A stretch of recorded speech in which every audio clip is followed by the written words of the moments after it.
오늘 본문 말씀은 아마도 아수르 왕 사네비 남유다 왕국을 침략해 예루살렘을 포위 공격할 때 주신 말씀으로 보입니다. 1절로 4절은 예루살렘을 치시는 하나님의 모습입니다. 1절에 아리엘이라는 단어가 나오는데 뜻이 명확하지는 않지만 성전의 제단이라는 뜻인 것 같습니다. 1절에서는 예루살렘을 아리엘로 부르고 다윗이 진친 성읍이라고 합니다. 예루살렘이 여호와의 성전이 있는 곳이며 다윗 왕조의 본거지임을 의미하는 것입니다. 이 예루살렘은 해마다 종교적인 절기를 지키며 각종 제사를 풍성히 드리는 곳입니다. 그런데 이 예루살렘을 여호와 하나님께서 괴롭게 하십니다. 2절을 보십시오. 내가 아리엘을 괴롭게 하리니 그가 슬퍼하고 애곡하며 내게 아리엘과 같이 되리라. 여호와께서 아리엘 곧 예루살렘을 괴롭게 하십니다. 그로 인해 아리엘은 슬퍼하고 애곡하게 됩니다. 여호와께서 아리엘 곧 예루살렘을 괴롭게 하심으로 예루살렘이 아리엘과 같이 됩니다. 아리엘이 아리엘같이 된다는 말인데 무슨 뜻입니까? 아리엘의 뜻이 제단이라고 말씀드렸습니다. 예루살렘은 하나님의 성전, 제단이 있는 곳입니다. 특별한 곳이요, 거룩한 곳입니다. 그래서 예루살렘을 아리엘이라고 부른 것입니다. 그런데 그런 예루살렘이 하나님의 심판을 받아서 아리엘, 곧 불이 활활 타오르는 제단처럼 되고 만다는 것입니다. 예루살렘은 이제 전쟁이라는 심판의 불길에 타버릴 것입니다. 3절에 보면 예루살렘을 괴롭게 하시는 여호와의 징벌이 전쟁으로 나타남을 잘 보여줍니다. 이제 여호와께서 예루살렘을 사면으로 포위하여 진치고 대를 쌓아 공격하게 하실 것입니다. 이 공격은 여호와께서 아수르를 군대를 불러다가 하시는 일입니다. 그런데 3절에서는 이를 여호와께서 직접 공격하시는 것으로 표현하고 있습니다. 아수르의 침략은 여호와의 의지로 여호와께서 행하시는 일인 것입니다. 이 여호와의 공격 앞에 예루살렘은 절망적인 상태에 빠집니다. 4절이 그 모습입니다. 예루살렘은 죽은 자처럼 땅바닥에 쓰러져 신음합니다. 거의 다 죽어서 말소리도 제대로 들리지 않습니다. 땅바닥에 엎드러진 채 희미한 신음소리만 겨우 들릴 지경입니다. 죽기 직전의 상태에 떨어지는 것입니다. 예루살렘이 이런 징벌을 받는 것은 다른 이유가 아닙니다. 여호와를 신뢰하지 않고 의지하지 않으며 하나님의 말씀을 버리고 온갖 악행과 불의를 일삼았기 때문입니다. 예루살렘은 성전이 있는 곳입니다. 또 영원한 왕권을 약속한 다윗 왕조가 자리 잡고 있는 곳입니다. 매년 종교적인 절기를 지키며 각종 제사도 성대하게 드렸습니다. 하지만 실제 삶에서 여호와가 아닌 다른 것을 의지하고 악과 불의를 행했을 때 오히려 여호와의 공격을 받으며 파멸 직전에까지 이르게 된 것입니다. 이 사실은 하나님께서 무엇을 중요하게 여기시는가를 잘 보여줍니다. 하나님은 우리의 실제 삶을 중요하게 여기십니다. 우리는 하나님의 자녀야, 하나님의 백성이야, 우리는 거룩한 교회야, 우리 구원은 영원히 보장받았어. 그러면서 예배 열심히 드리고 부활절, 추수감사절, 성탄절과 같은 절기들을 성대하게 지켜도 하나님의 무서운 징벌 가운데 떨어질 수 있습니다. 우리의 실제 삶에서 하나님이 아닌 돈이나 세상의 힘을 의지하며 살 때, 실제 삶에서 거짓과 악, 불의를 행할 때 하나님의 징벌을 받는 것입니다. 하나님은 예배를 비롯한 각종 활동은 왕성하게 하면서도 실제 삶 가운데 순종이 없는 교회를 공격하십니다. 다 죽어 겨우 신음소리만 내게 할 정도로 호되게 치십니다. 하나님은 필요하면 그렇게 하십니다. 그러니 하나님 앞에서 우리 삶을 잘 돌아보시기 바랍니다. 물론 예배도 잘 드리고 필요한 교회 활동도 잘 감당해야 합니다. 하지만 핵심은 우리의 삶입니다. 바른 예배, 바른 교회 활동은 우리 실제 삶에서도 변화를 초래합니다. 삶에 변화가 없으면 헛된 예배, 헛된 교회 활동입니다. 그런 헛된 예배, 헛된 활동에는 하나님의 징벌의 심판이 떨어집니다. 이를 명심하시고 삶 가운데 하나님 의지하고 삶 가운데 정직과 공의, 사랑과 긍휼을 보이시기 바랍니다. 5절로 8절은 앗수르를 치시는 하나님의 모습입니다. 여호와 하나님은 범죄한 예루살렘을 공격하십니다. 하나님이 동원한 대적들에 의해 예루살렘은 완전히 끝장날 상황에 처했습니다. 그런데 이 예루살렘, 아리엘의 운명이 극적으로 반전됩니다. 5절에 보면 예루살렘을 공격하던 대적의 무리가 바람에 날려가는 티끌이나 겨처럼 순식간에 호련히 사라져버립니다. 6절에서는 하나님께서 당신의 전능한 능력으로 예루살렘의 대적들을 징벌하신다고 합니다. 이 일은 너무나 갑작스럽고 극적으로 일어납니다. 예루살렘을 포위 공격하던 무리들이 순식간에 사라져버려서 마치 꿈을 꾼 것 같습니다.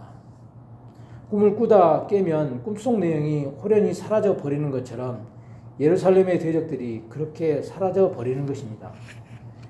예루살렘을 공격하던 대적들 입장에서는 이 현실이 믿기지가 않습니다. 예루살렘 점령은 너무나 명확한 일이었습니다. 대적들은 그들의 승리를 추호도 의심하지 않았습니다. 그런데 너무 허무하게 무너져 버렸습니다. 마치 꿈속에서 푸짐한 잔치상에 앉아 배불리 먹고 마시지만 깨어나면 허기지고 목마른 것처럼 예루살렘 침략이 아무 소득 없이 허망하게 끝나버린 것입니다. 이 말씀은 이사야 36장에 나오는 사건인데 곧 여호와의 사자가 앗수르 군대 18만 5천을 하룻밤에 다 몰살시켜버린 사건으로 성취됩니다. 예루살렘을 심판하시던 여호와께서 멸망하기 직전에 예루살렘을 구원해 주시는 것입니다. 여러분, 예루살렘을 치는 대적들을 부르시는 분도 하나님이시고 그 대적들을 순식간에 날려버리시는 분도 하나님이십니다. 하나님께서 예루살렘의 대적들을 부르셨다가 그들을 치신 것은 일종의 경고입니다. 예루살렘에 아직 기회를 주시는 것입니다. 최종적인 심판의 칼이 임하기 전에 돌이키라는 것입니다.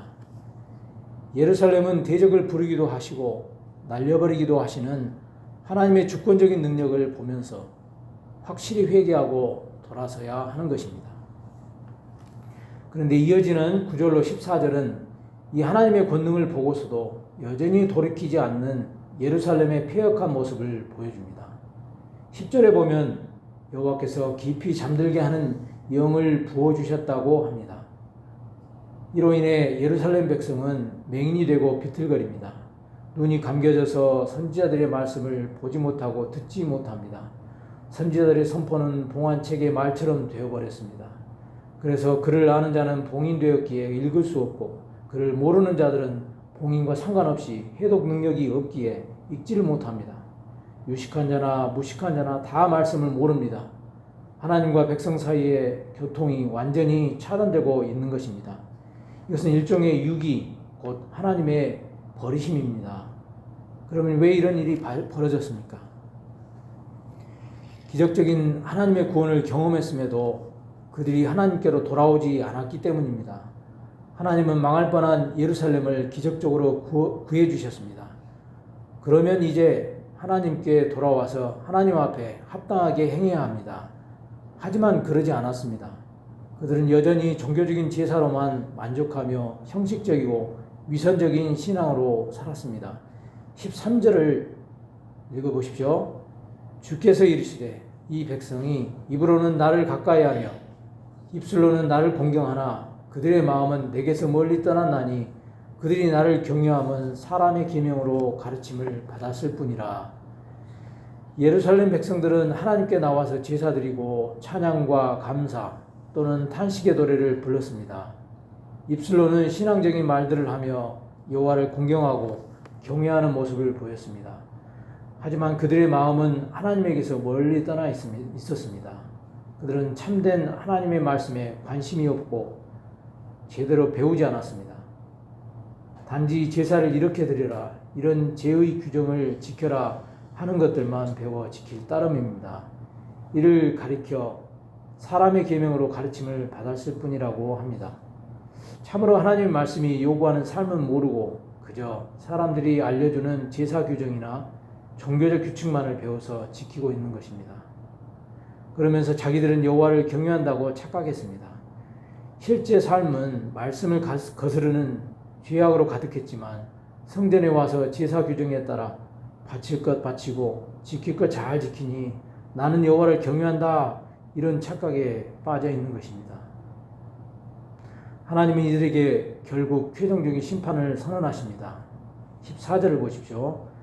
그러므로 내가 이 백성 중에 기이한 일, 곧 기이하고 가장 기이한 일을 다시 행하리니 그들 중에서 지혜자의 지혜가 없어지고 명철자의 총명이 가려지리라. 여기서 말하는 기이한 일은 무서운 심판입니다. 이제 하나님은 예루살렘이 경험해보지 못한 기이한 심판을 행하실 것입니다. 지혜자, 명철자들이라면 그런 심판의 전조를 알고 대비할 수 있었을 텐데 하나님은 지혜와 총명을 다 제거해 버리십니다. 이제 예루살렘은 꼼짝없이 파국적인 심판을 향해 갈 수밖에 없는 것입니다. 여러분, 하나님은 예루살렘에게 거듭 기회를 주셨습니다. 그러나 돌이키지 않고 여전히 형식적인 신앙, 위선적인 신앙, 종교적인 제의와 활동으로만 만족하는 신앙으로 살았을 때 결국 그들을 버리시고 최종적인 심판을 결정하셨습니다. 이 모습 앞에 오늘 우리도 깨어 있어야 하겠습니다. 여러분, 하나님께서 아직 기회 주실 때 돌이켜야 합니다. 하나님은 늘 오래 참으십니다. 먼저 경고하십니다. 징벌하셨다가 거두시며 회개를 촉구하시기도 합니다.